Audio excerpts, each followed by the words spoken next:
Un point très particulier dans la condition de serviteur de Moïse était son contact avec le trône. J'entends par là sa position avec Dieu, dans l'autorité divine. Cette verge de Moïse symbolisait toujours l'autorité de Dieu dans sa main. Ce bâton amenait l'autorité de Dieu contre les Égyptiens et contre tous les dieux des Égyptiens. Il fut étendu au-dessus de la mer Rouge. Encore et toujours, cette verge parlait du trône de Dieu dans les mains de Moïse. Ce n'est pas une mauvaise façon de le dire. Quelle formidable autorité divine fut exercée par cet homme. Elle travaille elle-même à la ruine de cet autre grand royaume du mal, le royaume des ténèbres. Or, le Nouveau Testament dit que c'est ce à quoi l'Église est appelée, à avoir une telle union avec le trône dans le ciel. Christ étant bien loin au-dessus de toute domination, de toute autorité, de toute principauté et puissance, d'avoir une telle union avec lui que cette chose se produise. L'autre royaume perdant du terrain, l'autre royaume étant en train d'être chassé. Oh, nous le disons de manière très prudente. Nous ne sommes pas de ces personnes qui aisément et à la légère commencent à lancer des épithètes au diable. Que Dieu nous en préserve. Mais parce que c'est une chose tellement immense et elle est réellement l'essence du service. C'est là où le service parvient véritablement. C'est en raison de cela que la croix doit avoir une place très réelle. Et c'est l'explication de tout cela. Dieu voyait que si, dans le principe de la croix, n'avait pas été planté là, directement sur la vie de Moïse, et très profondément, alors l'ensemble de l'œuvre à laquelle il était appelé serait mis en péril. Ce peuple ne serait pas sorti. Ce royaume-là l'aurait empêché tout simplement de sortir. Cet autre royaume n'aurait pas été formé et constitué dans le désert. Ce peuple n'aurait pas traversé le désert comme une unité solide. Et ainsi, il a vu qu'il était salutaire d'enjamber le pas de Moïse, même à ce stade-là, et de lui dire « Considère ceci, en dehors de la croix, c'est une porte fermée au service. » C'est une leçon très profonde, très solennelle. Mais il y a l'autre aspect. Loué soit Dieu, cela fut corrigé, l'œuvre fut réalisée. Finalement, Moïse amena le peuple en tant qu'unité aux frontières de la terre promise, le remit à Josué et ils y entrèrent.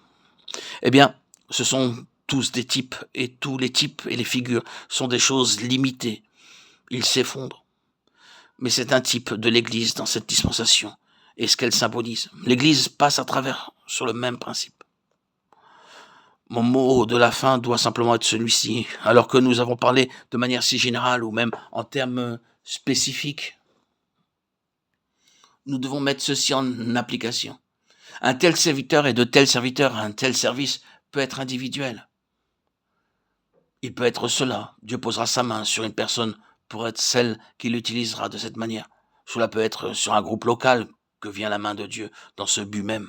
Qu'en raison d'un groupe local, d'une assemblée locale, de son peuple, il établira le pont entre ses élus en servitude et ses élus dans l'héritage céleste. C'est une chose immense à méditer. Il se peut que Dieu, dans sa souveraineté, ait rassemblé un groupe local. Ils ne savent pas totalement pourquoi. Et il se peut que dans cette souveraineté, il soit dans ce lieu, ou que ce soit pour être le pont de Dieu pour ses élus, pour être son serviteur de manière collective, pour faire sortir des personnes, faire sortir son peuple complètement, entièrement, hors du royaume de ce monde. Ce n'est pas un simple verbiage de dire que tous les chrétiens ne sont pas hors du royaume de ce monde.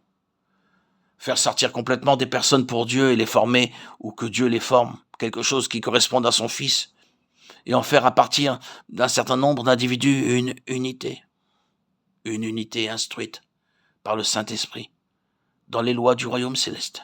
Et là, dans ce lieu, être l'instrument de Dieu pour briser l'autorité de Satan. Voici ce à quoi Dieu nous appelle. Voici là le service de l'Église, que ce soit en tant qu'individu dans des ministères particuliers ou que ce soit dans des groupes locaux, ou plus encore, que ce soit une question de vous en faisant partie d'une œuvre beaucoup plus large, c'est-à-dire mondiale.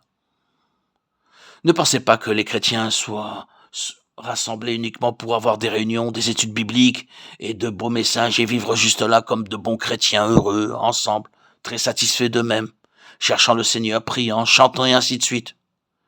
Ce n'est pas pour cette raison que nous sommes là. Saisissez la vision, la puissante vision de votre vocation céleste qui, dans son tout, se concentre et se focalise ici-bas sur un petit groupe, ici et là, une vocation céleste, une chose beaucoup plus grande que vous-même. Si seulement de petites assemblées recevaient la vision de leur vocation céleste et de leur appel céleste, à quel point elles seraient libérées et élargies, et quelle efficacité se produirait. Nous savons que cela est vrai. Nous l'avons vu se produire et nous le voyons encore et nous vous le transmettons. Non seulement se réunir ensemble avec beaucoup de joie, partageant de bons moments, mais dans quelle mesure y a-t-il un enregistrement au milieu des puissances du mal? Dans quelle mesure y a-t-il un témoignage dans le royaume de Satan? Que pensent de vous les principautés et les puissances? Et vous saurez bientôt si elles pensent quoi que ce soit de vous. Ne vous méprenez pas à ce sujet.